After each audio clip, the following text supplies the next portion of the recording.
In today's video, I'm going to teach you how to add PDFs on Squarespace. This guide is perfect for those looking to share their portfolios, menus, resumes, or any type of document in a clean, professional manner directly on their site. And guess what? It's simpler than you might think. First off, let's head over to Squarespace. You'll need to log in to access your website, so click on the login button when you get there. If you usually log in with Google, go ahead and click on Continue with Google. Select your Google account to proceed.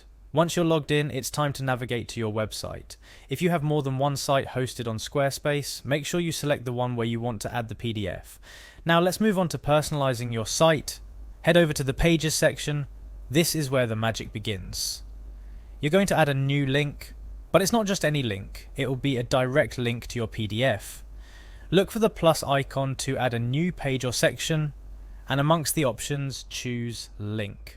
This creates a navigable shortcut for your visitors to access your PDF directly. Next, give your link a title.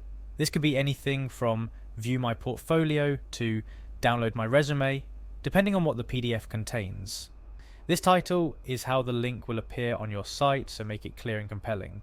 For the actual link, you'll want to click on URL, but instead of pasting a web address, select File.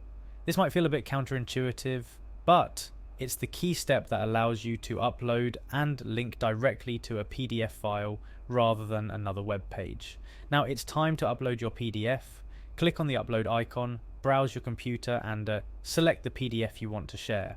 Once the upload is complete, you'll see your document now attached to this new link you're creating. All that's left to do is save your changes, click Save, and just like that, your PDF is live on your Squarespace site. It's really that straightforward.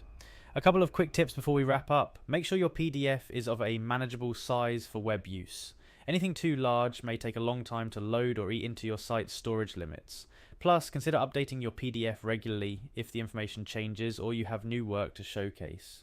Regular maintenance ensures your content remains fresh and relevant. And there you have it. An easy step-by-step guide to adding a PDF to your Squarespace site. Whether it's for sharing your work, important forms, or detailed information, this method keeps your site organized and user-friendly. Thanks for watching, and don't hesitate to reach out with questions or for more Squarespace tips and tricks.